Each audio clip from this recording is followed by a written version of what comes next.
Então, quando se passava ali pela cortina, de novo, além de passar lá na entrada, agora passava de novo por uma cortina, e quando se entrava aí dentro, se via logo à esquerda um candelabro de ouro batido.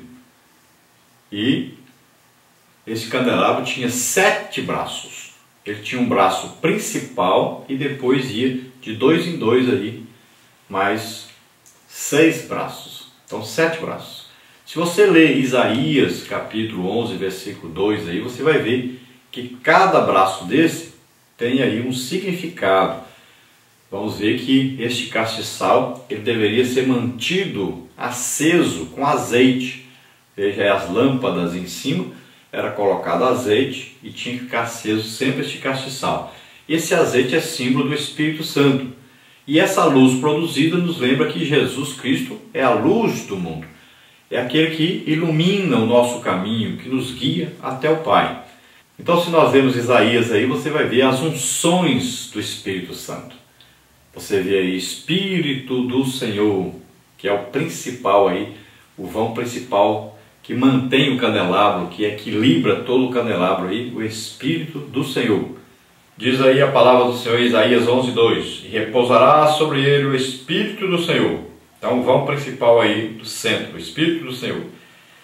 O Espírito de sabedoria e de inteligência, você vê aí o par de braços aí, o primeiro par de braços. Depois, o Espírito de conselho e de fortaleza, o segundo par de braços. E depois o Espírito de conhecimento e de temor do Senhor. Então esse candelabro aí representa Cristo. Nós sabemos que sobre Jesus havia a unção completa, a plenitude do Espírito Santo. Então, por isso aí, as unções do Espírito Santo representadas no candelabro. Sabemos também que o candelabro, em Apocalipse, significa aí a igreja, né? Jesus diz que andava entre os 7 castiçais de ouro aí. Cada castiçal representava uma igreja, ou seja, 7 representando a totalidade, a igreja, né, do mundo inteiro. Então, castiçal também representa a igreja, por quê? Porque Cristo é a cabeça da igreja. Então a igreja está sujeita a Cristo. Então este castiçal produzia aí luz ali no lugar santo que não tinha janelas. Então tudo que era iluminado ali era iluminado pela luz deste castiçal, que todo dia deveria ali ser mantido aceso, mostrando que todo o tempo devemos estar cheios do Espírito Santo. Então você todo dia, acorde de manhã, vai fazer uma oração, ore em línguas, deixe essa lâmpada sempre acesa, deixe essa chama acesa, deixe essa comunhão com o Espírito Santo sempre vigorando, deixe essa comunhão com o Espírito Santo sempre permanente na sua vida. Esteja todo dia buscando a presença de Deus, esteja sempre em comunhão com o Espírito Santo. Então veja bem que para se iluminar precisava do azeite. Então o crente cheio do Espírito Santo é que produz a luz de Cristo, é que leva Jesus a todos. Por isso Jesus disse aos seus discípulos: ficai em Jerusalém, até que do alto sejais revestidos de poder. Diz para ele: vocês receberão o Espírito Santo e serão cheios de poder. Aí então vocês serão minhas testemunhas por toda parte, por todo o mundo. Tópico 2, os pães da proposição e o altar do incenso. Havia uma mesa com 12 pães e todos os sábados esses eram trocados. Estes pães apontavam para Jesus, o pão da vida. João 6,35. Precisamos nos alimentar diariamente de Cristo e não apenas no domingo. Tem você se alimentado diariamente na mesa do Senhor? Então havia ali uma mesa com 12 pães. Eram 2 grupos de 6 pães aí. Então, esses pães simbolizam para nós a palavra de Deus, o alimento. Todo dia nós devemos buscar esse alimento, devemos ler a palavra de Deus todos os dias. Esse alimento é o que mantém a nossa alma separada para Deus. É o que mantém a nossa comunhão com o Espírito Santo, porque essa alma alimentada da palavra de Deus vai sempre estar fortalecida, sabendo a diferença entre o certo e o errado, entre aquilo que agrada a Deus e que desagrada a Deus, Então vai nos manter sempre rumo a Deus, em comunhão sempre com o Espírito Santo. Então, se você começar a deixar de ouvir a palavra de Deus, de ler a palavra de Deus, você vai se afastando dessa comunhão com o Espírito Santo, vai esfriando e vai deixando o rumo correto de chegar à presença de Deus. Então é importante se alimentar. Jesus disse: eu sou o pão vivo que desceu do céu. Então aí, esses pães representam exatamente Jesus, representam a palavra de Deus, que você todo dia deve buscar. Então, além dos pães aí, próximo ao Santo dos Santos, ficava o altar do incenso, um lugar destinado à oração e ao louvor a Deus. Precisamos nos achegar ao Senhor diariamente com a nossa adoração e nossas orações. Suba minha oração perante a tua face como incenso, e sejam levantadas as minhas mãos como sacrifício da tarde. Salmo 141, 2. Então, lado esquerdo o candelabro, lado direito a mesa da proposição, e no centro, antes de chegar à cortina aí, que leva ao Santo dos Santos, existia ali um pequeno altar de bronze. Então existia ali um altar de incenso. Ele parecia-se com o altar que ficava lá fora, o altar do holocausto, do sacrifício, mas era menor e de um material superior, que agora estava quase chegando à presença de Deus. Então veja só que era revestido de ouro e ali se oferecia incenso, se fabricava aí um incenso, que é uma coisa com especiarias, uma coisa especial, uma coisa feita de qualquer maneira, e nem era para ser usado em outras coisas, mas era específico para ser apresentado ali diante de Deus. Então se oferecia ali um incenso. Quando aquele incenso era queimado, subia uma fumaça, e Deus recebia com um cheiro suave, como as orações que nós enviamos para Deus. Então o crente tem que saber que ele precisa passar por esses momentos de oração, de comunhão com Deus, conversando com Deus. Ele vai apresentar-se diante de Deus. Jesus disse que nós devemos entrar no nosso quarto, fechar a porta e falar com Deus em secreto. Então é um momento de intimidade com Deus. Todo crente deve ter isso. Deve ter esse momento, ele e Deus só os dois.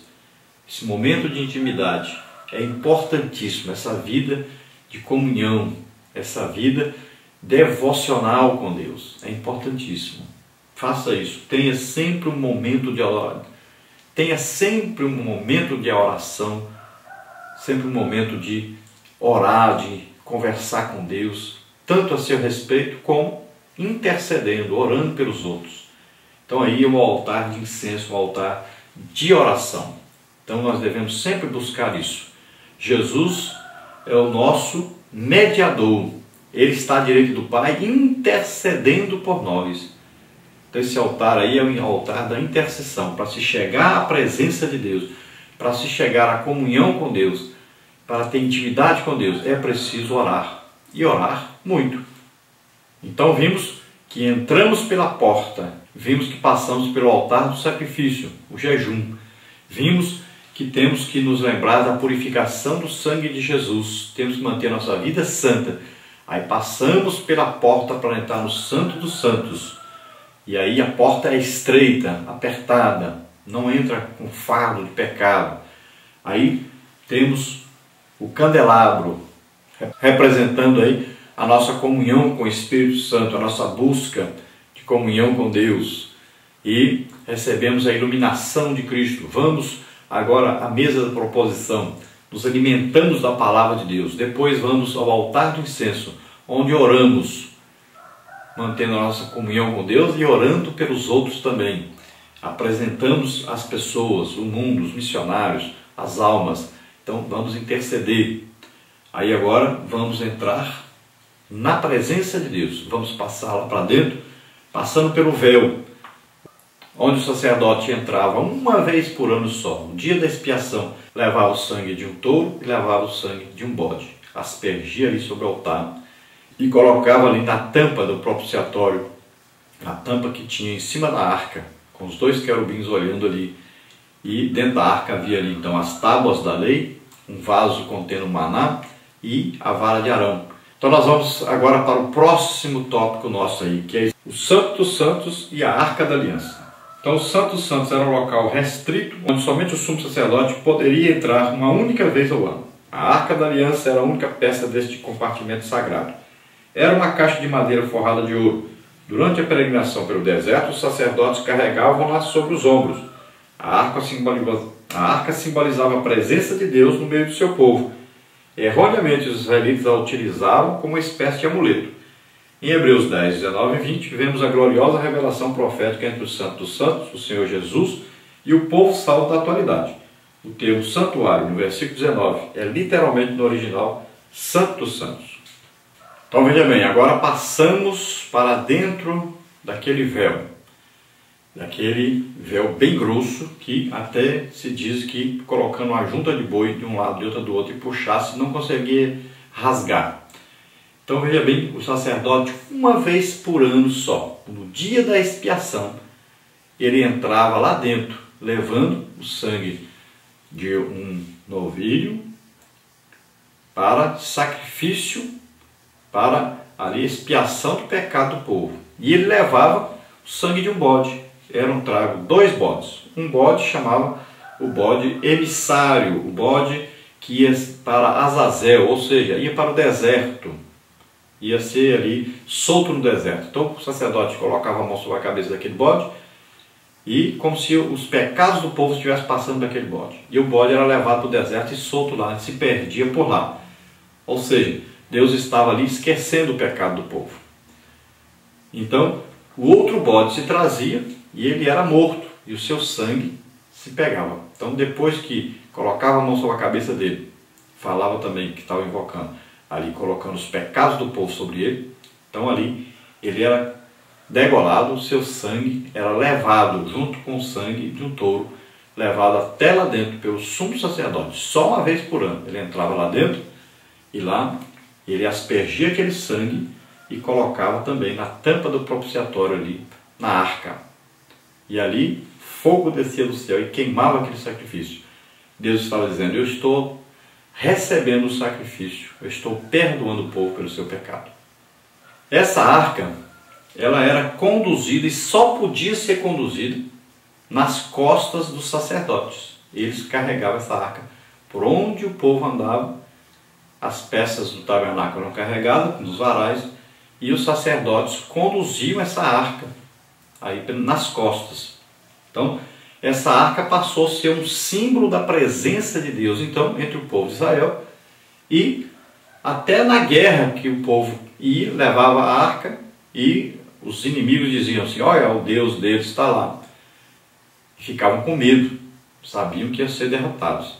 E o povo de Israel, então, passou com o tempo a achar que aquele objeto é que fazia com que eles ganhassem as guerras.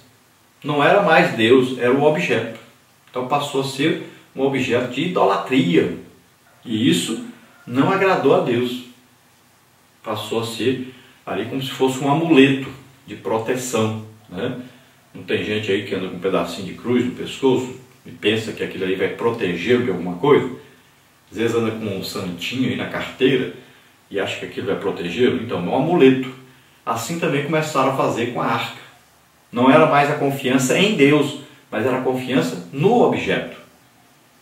E isso irritou Deus, chateou Deus, entristeceu Deus, porque eles se esqueceram de Deus e passaram então a achar que o objeto é que faria alguma coisa por eles. Vamos ler aí Hebreus 10, que é muito interessante falando sobre isso. Hebreus 10, 19 diz assim, tendo, pois, irmãos, ousadia para entrar no santuário, pelo sangue de Jesus, pelo novo e vivo caminho que ele nos consagrou, pelo véu, isto é, pela sua carne, e tendo um grande sacerdote sobre a casa de Deus, cheguemos com verdadeiro coração, em inteira certeza de fé, tendo os corações purificados da má consciência e o coração lavado com água limpa, retenhamos firmes a confissão da nossa esperança, porque fiel é o que prometeu, e consideremos-nos uns aos outros para nos estimular à caridade e às boas obras, não deixando a nossa congregação, como é costume de alguns, antes admoestando-nos uns aos outros, e tanto mais quando vedes que vai aproximando aquele dia.